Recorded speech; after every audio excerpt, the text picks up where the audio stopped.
नमस्कार दोस्तों, 11th mathematics की इस क्लास में आप सभी का एक बार फिर से स्वागत है। इस वीडियो में हम उपसमुच्चय यानी कि सबसेट और वास्तविक संख्याओं के उपसमुच्चय, वास्तविक संख्याओं के उपसमुच्चय और अंतराल के रूप में उपसमुच्चय, अंतराल के रूप में उपसमुच्चय, घात समुच्चय और यूनिवर्सल सेट यानी कि सार्वत्रिक समुच्चय, सार्वत्रिक समुच्चय, इन सभी के बारे में विस्तार से बात करेंगे। ठीक है ना। तो सबसे पहले स्टार्ट करते हैं हम उपसमुच्चय से कि उपसमुच्चय क्या होता है, उपसमुच्चय की डेफिनेशन क्या है।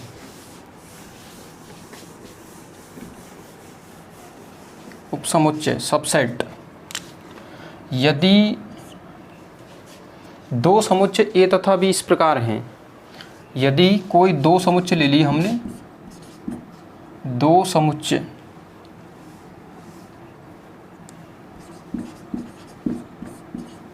ए तथा बी इस प्रकार हैं कि ए का प्रत्येक अवयव,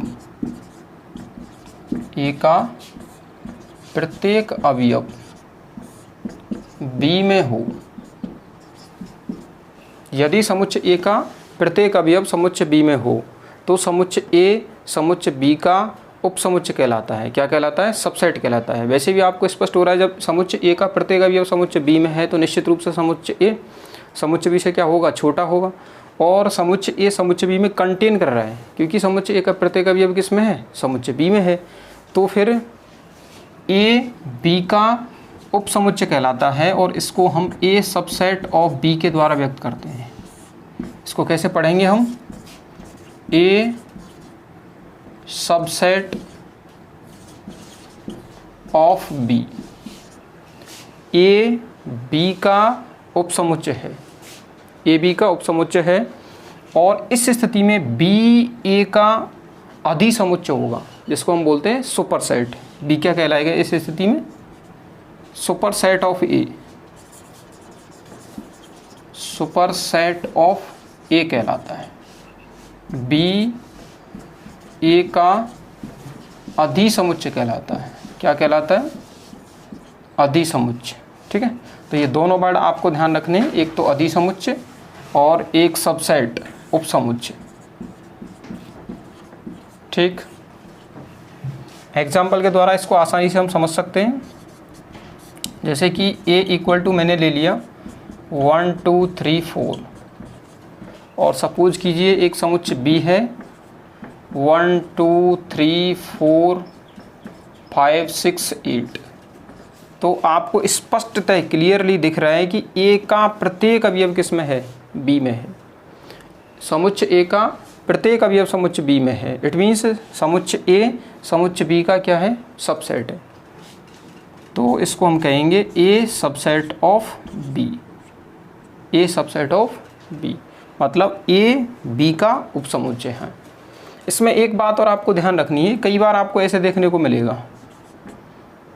चलो उसको मैं ऐसे समझाता हूँ, ऊपर समझाता हूँ आपके लिए, क्योंकि नीचे स्पेस नहीं है।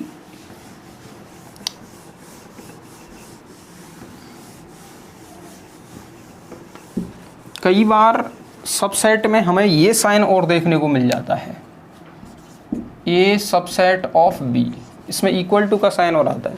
तो ये इक्वल टू का साइन किस स्थिति में आता है? जैसे कि सपोज कीजिए आप कि a इक्वल टू मैंने ले लिया 1 2 3 और b इक्वल टू मैंने ले लिया x where x greater than equal to 1 और लेस देन इक्वल टू 3 और x बिलोंग्स टू n। तो आपको क्लियरली दिख रहा है कि समुच्चय a और समुच्चय b दोनों समान समुच्चय हैं, इक्वल सेट हैं। तो इस स्थिति में हम a सबसेट ऑफ b लिख सकते हैं तथा b सबसेट ऑफ a भी लिख सकते हैं, क्योंकि ये दोनों समुच्चय बराबर हैं। तो ये दोनों समुच्चय एक दूसरे के क्या हो सकते हैं? सबसेट हो सकते हैं। ठीक है ना। इसमें एक इम्पोर्टेंट बात और ये कि प्रत्येक समुच्चय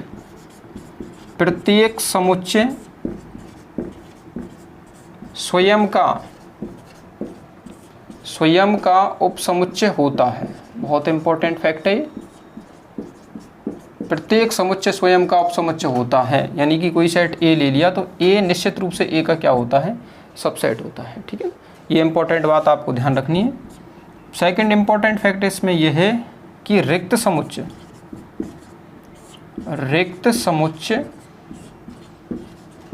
प्रत्येक समुच्चय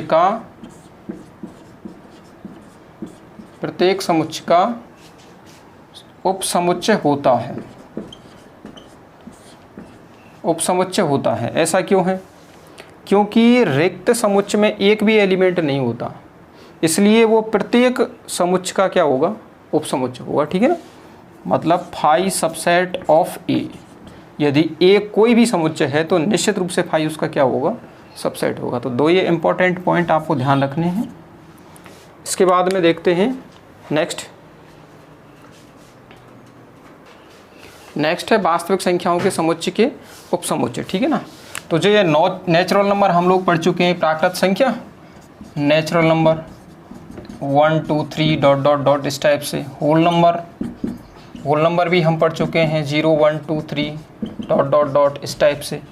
और इंटीजर जिसको हम आई या जेड से व्यक्त करते हैं, इंटीजर्स क्या होते हैं, पूर्णांक संख्याएं होती हैं, 0 1 2 3 dot dot dot -1 -2 dot dot dot इस टाइप से, ये पूर्णांक संख्या होती हैं। इसके बाद में हमने पढ़ी थी रैशनल नंबर क्यू, जिनको कि पी बटा क्यू के रूप में डिनोट किया जाता है, और P Q belongs to Z में से लिए जाते हैं, और Q does not equal to 0 होता है। यहाँ पर क्यू का मान 0 नहीं हो सकता। ठीक है ना, इसके बाद में हमने पढ़ा था इर्रेशनल नंबर्स का सेट, अपरिमेय संख्याओं का समुच्चय, जिसको कि हम r माइनस क्यू से व्यक्त करते हैं। किससे व्यक्त करते हैं, r माइनस क्यू से व्यक्त करते हैं। r क्या है यहाँ पर, रियल नंबर्स है। तो ये जितने भी नंबर्स हैं, ये सभी नंबर्स इस रियल नंबर के क्या होते हैं, सबसेट होते हैं। यानी कि मैं ऐसे कह सकता हूँ कि n सबसेट ऑफ w, भाई n w का सबसेट है या नहीं, w 0 से स्टार्ट होता है, 0 1 2 3 पूर्णांक जो संख्याएं हैं, पूर्णांक संख्याएं कहाँ से स्टार्ट हो रही हैं, 0 से, और प्राकृत संख्याएं कहाँ से स्टार्ट हो रही हैं, 1 से। तो स्पष्टतः प्रत्येक प्राकृत संख्या पूर्णांक संख्याओं में बिलोंग्स करती है।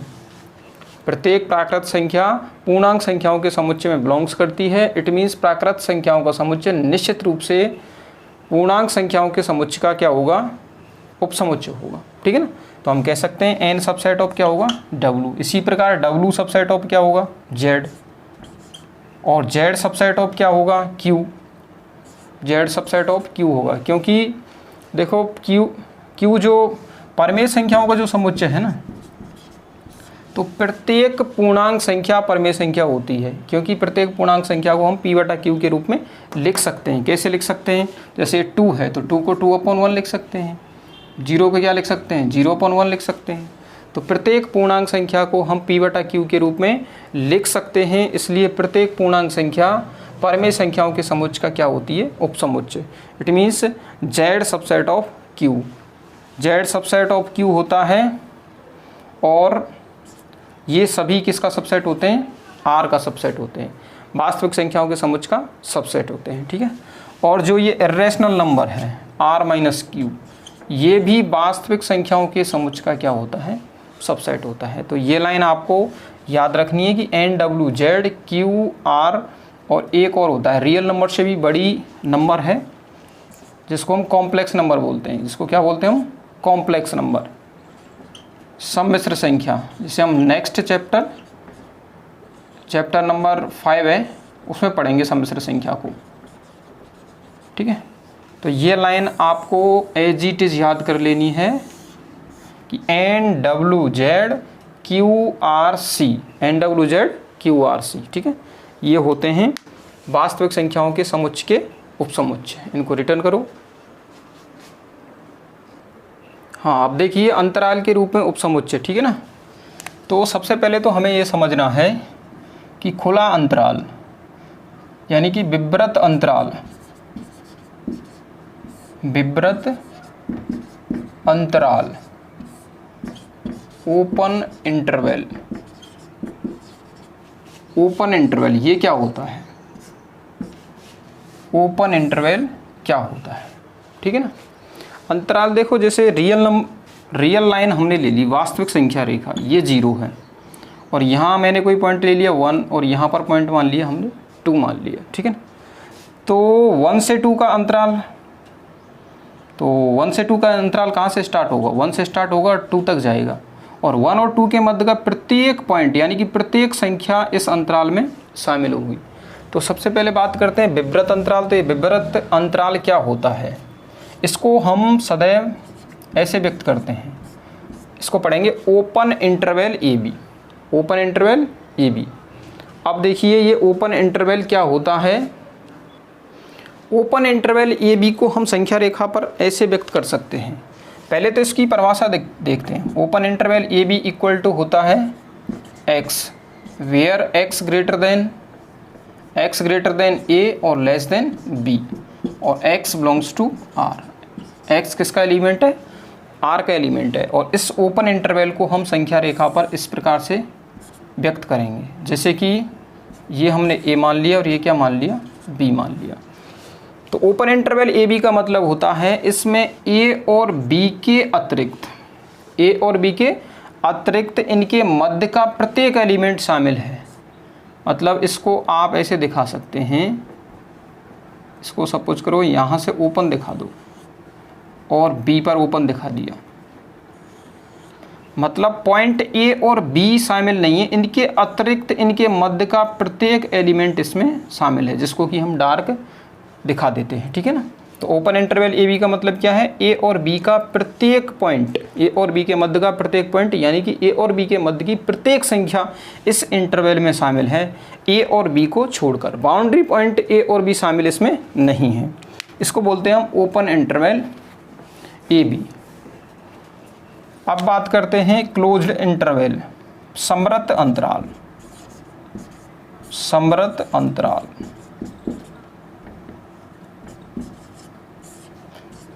Closed interval.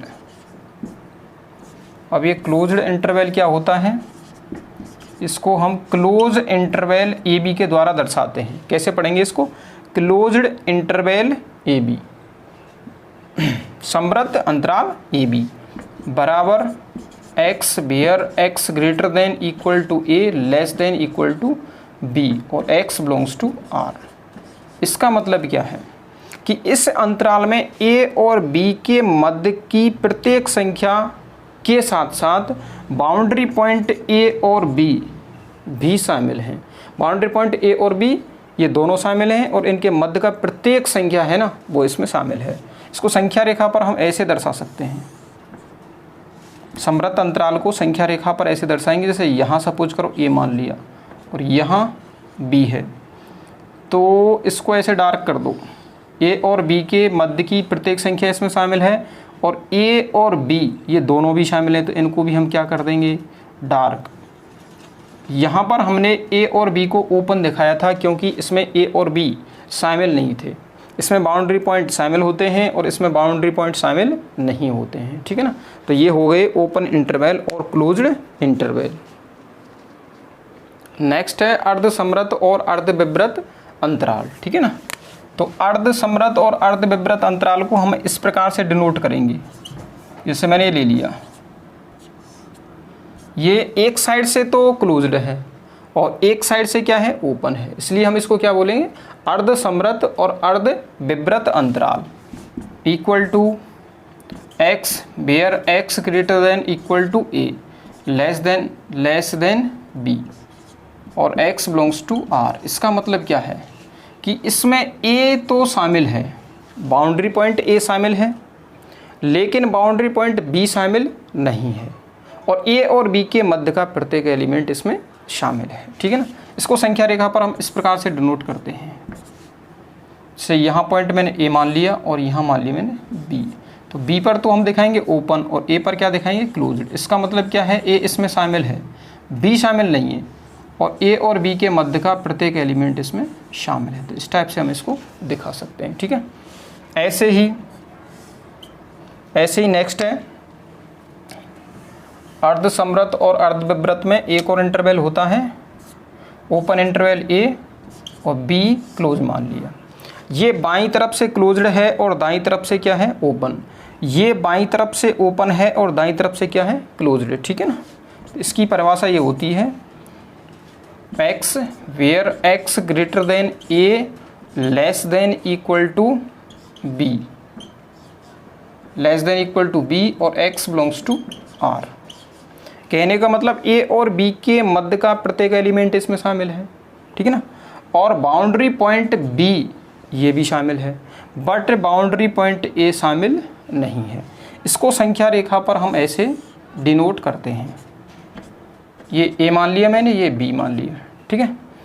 तो इसमें a शामिल नहीं है तो a पर हम दिखा देंगे ओपन, और b शामिल है तो b को कर देंगे हम डार्क, और इस मध्य का जो प्रत्येक पॉइंट है इसको भी क्या कर देंगे हम डार्क, क्योंकि मध्य की प्रत्येक संख्या इसमें शामिल है। यहाँ ये डार्क किया था हमने, ठीक है ना।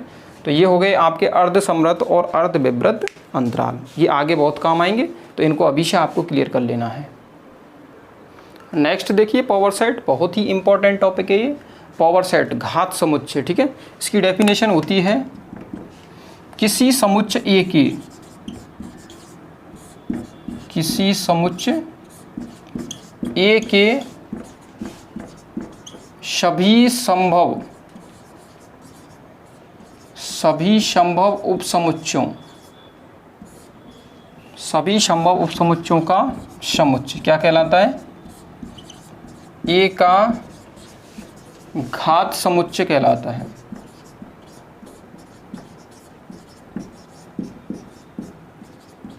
और इसे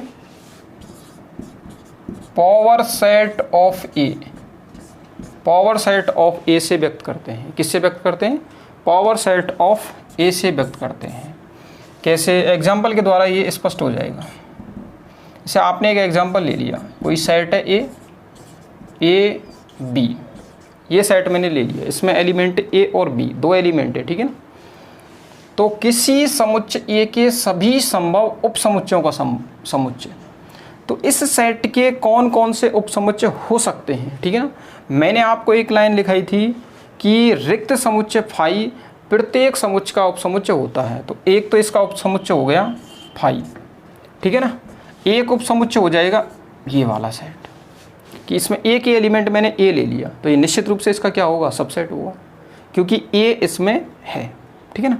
ऐसे ही बी, एक एलिमेंट बी लेकर मैंने सेट बना दिया। भाई सेट बनाने के लिए एलिमेंट को हमेशा किस में बंद करना पड़ेगा, मझले कोष्ठक में, क्योंकि ये तो सेट की परिभाषा है। अब ए और बी दोनों को मैं साथ में ले लूँ एक साथ में, तो ये भी इसका क्या होगा, सबसेट होगा, क्योंकि मैंने आपको एक लाइन लिखाई है कि प्रत्येक समुच्चय स्वयं का क्या होता है, सबसेट होता है, ठीक है ना। तो कितने सबसेट हो गए इसके, 1 2 3 4, 4 सबसेट हो गए। तो इन सभी सबसेट्स का समुच्चय, अब इनका हमें समुच्चय बनाना है, ये एलिमेंट की भांति व्यवहार करेंगे। जब इनका हम समुच्चय बनाएंगे तो ये सभी क्या बन जाएंगे, एलिमेंट, और इनका समुच्चय बनाने के लिए मुझे क्या लगाना पड़ेगा, मझला कोष्ठक, और यही क्या होता है, पावर सेट ऑफ ए। किसी समुच्चय ए के सभी संभव उपसमुच्चयों का समुच्चय क्या कहलाता है, पावर सेट ऑफ ए। अब यहाँ पर देखो एक बहुत ही इंटरेस्टिंग बात है कि यदि नंबर ऑफ एलिमेंट इन ए बराबर m हो, इसका मतलब क्या है कि समुच्चय ए में अवयवों की संख्या m है। समुच्चय ए में कितने अवयव हैं, m अवयव हैं।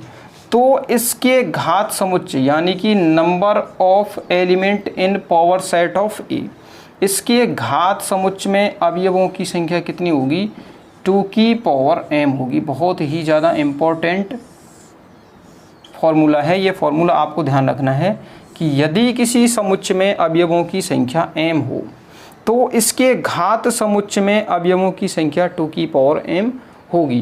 कितनी होगी, 2 की पावर m होगी।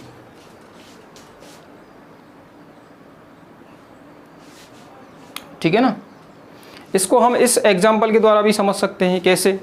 देखो यहाँ पर समुच्चय ए में अवयवों की संख्या कितनी थी? 2। समुच्चय ए में अवयवों की संख्या 2 यानी कि n का मान कितना है? 2। तो इसके घात समुच्चय में अवयवों की संख्या कितनी होगी? 2 की पावर m। यहाँ सॉरी m मान रहे थे हम इसको, तो m का मान कितना है यहाँ पर? 2। तो घात समुच्चय में एलिमेंट की संख्या 2 की पावर m यानी 2 की पावर 2 बराबर 4 होनी चाहिए। और यहाँ देखिए घात समुच्चय में एलिमेंटों की संख्या कितनी है? 4 है। ठीक है ना? तो कई बार ऐसे पूछ लेता है वो कि जैसे एक सेट में एलिमेंटों की संख्या, नंबर ऑफ एलिमेंट इन ए बराबर उसने दे दिया 4। एक समुच्चय ए में अवयवों की संख्या 4 है, तो इसके घात समुच्चय में अवयवों की संख्या क्या होगी? तो इसके घात समुच्चय में अवयवों की संख्या क्या होगी? फॉर्मूला लगाओ, 2 की पावर 4 इक्वल टू 16। तो इसके घात समुच्चय में अवयवों की संख्या 16 होगी। इस टाइप से हम इनको कैलकुलेट कर सकते हैं। बहुत आसान है बिल्कुल। पावर सेट से संबंधित क्वेश्चन कई बार कॉम्पिटिटिव एग्जाम्स में आ जाते हैं। तो किस टाइप से क्वेश्चन बनते हैं इसमें देखो, कई बार तो ये पूछ लेता है, इस टाइप के क्वेश्चन बन जाते हैं कि समुच्चय, ऐसे सपोज करो यदि, ऐसे पूछेगा यदि a इक्वल टू ABCD हो तो समुच्चय A के अरिक्त उपसमुच्चयों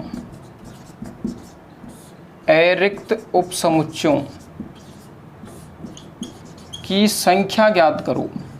इस टाइप से क्वेश्चन आ जाता है कई बार। संख्या बराबर क्वेश्चन, A बराबर ABCD दे दिया उसने, इसमें कितने एलिमेंट है? 4 एलिमेंट है। तो समुच्चय A के अरिक्त उपसमुच्चय, कैसे उपसमुच्चय? अरिक्त उपसमुच्चय। तो मैंने अभी आपके लिए बताया था कि number of element in A बराबर m हो, तो इसके कुल उपसमुच्चयों की संख्या क्या होगी? कुल समुच्चयों की संख्या होती है 2 की पावर n। लेकिन यदि आपसे ये पूछा जाए कुल अरिक्त उपसमुच्चयों की संख्या, अरिक्त उपसमुच्चयों की संख्या, तो अरिक्त उपसमुच्चयों की संख्या होगी 2 की पावर m-1, क्योंकि जो ये कुल उपसमुच्चय है ना, इनमें 5 भी शामिल है। इनमें रिक्त उपसमुच्चय, जो रिक्त समुच्चय 5 भी शामिल होता है, लेकिन यहाँ पर पूछ रहा है वो कुल अरिक्त उपसमुच्चयों की संख्या, तो इसलिए हम उस रिक्त समुच्चय को इसमें से हटा देते हैं, यानी कि 2 की पावर m-1 होगी। तो यहाँ कितना होगा फिर इसका आंसर? 2 की पावर 4 एलिमेंट है, तो 2 की power 4-1 equal to 16-1 equal to 15। तो 15 इसका आंसर होगा। इस टाइप के क्वेश्चन इससे संबंधित आ जाते हैं। उपसमुच्चयों से संबंधित एक क्वेश्चन और देखिए, ये भी बहुत अच्छा क्वेश्चन है, कई बार एग्जाम्स में पूछ लिया जाता है कि समुच्चय A के उपसमुच्चय ज्ञात कीजिए। तो सबसे पहले तो आप ये देखेंगे कि इस समुच्चय में एलिमेंटों की संख्या कितनी है? 2। तो निश्चित रूप से इसके उपसमुच्चयों की संख्या क्या होगी? 2 की पावर 2 इक्वल टू 4। तो उपसमुच्चयों की संख्या 4 है, तो अब हमें देखने कि इसके उपसमुच्चय कौन कौन से हैं। ठीक है ना? हाँ, यहाँ पर जो सबसे इम्पोर्टेंट बात है वो आपको ये ध्यान रखनी है कि ये जो 5 है ना, ये 5 ये एलिमेंट के रूप में है। यहाँ पर ये किसके रूप में है? एलिमेंट के रूप में।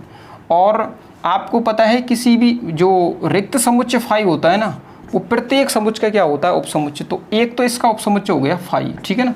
फिर इस एलिमेंट से हम उपसमुच्चय बनाएंगे और उसके लिए हमें मझला कोष्ठक लगाना पड़ेगा। फिर इससे एक समुच्चय बनाएंगे, तो इस पर ऑलरेडी मझला कोष्ठक लगा हुआ है। तो ये जो एलिमेंट है ना, मझले कोष्ठक समेत एलिमेंट है, मझले कोष्ठक सहित एलिमेंट है। तो इसको समुच्चय बनाने के लिए हमें क्या लगाना पड़ेगा? इसके ऊपर मझला कोष्ठक लगाना पड़ेगा। तो उसको हम इस प्रकार से दिखाएंगे, ठीक है ना।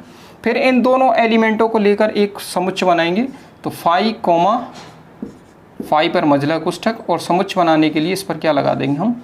कोष्ठक। तो इस टाइप से हमें टोटल कितने एलिमेंट मिल जाएंगे पावर सेट ऑफ ए, ये हो गया पावर सेट ऑफ ए। तो ये उपसमुच्चय मिलेंगे हमें 4, ठीक है ना, ये उपसमुच्चय मिलेंगे और ये होगा इसका पावर सेट, ठीक है। तो इस प्रकार से इस क्वेश्चन को सॉल्व कर सकते हैं। तो 11th क्लास के संपूर्ण सिलेबस के लिए आपको मेरे चैनल को सब्सक्राइब करना है और सब्सक्राइब करने के पश्चात में आपको जाना है प्लेलिस्ट में। प्लेलिस्ट में 11th NCERT के नाम से एक हेडिंग डली हुई है, ठीक है ना, उस पर आपको क्लिक करना है। वहाँ से 11th की सभी वीडियो चैप्टर वाइज आ जाएंगी। मैं प्रत्येक वीडियो चैप्टर वाइज डालूंगा। जैसे कि पहला चैप्टर है हमारा सेट, तो सेट की सभी कंप्लीट वीडियो एक फाइल में मिलेंगी। फिर उसके बाद मैं डालूंगा आपका जो नेक्स्ट चैप्टर है उसको, रिलेशन और फंक्शन को, ऐसे ही एक एक करके चैप्टर की मैं फाइल बनाता जाऊंगा और आपका कंप्लीट सिलेबस पूरी डिटेल के साथ कराया जाएगा, ठीक है।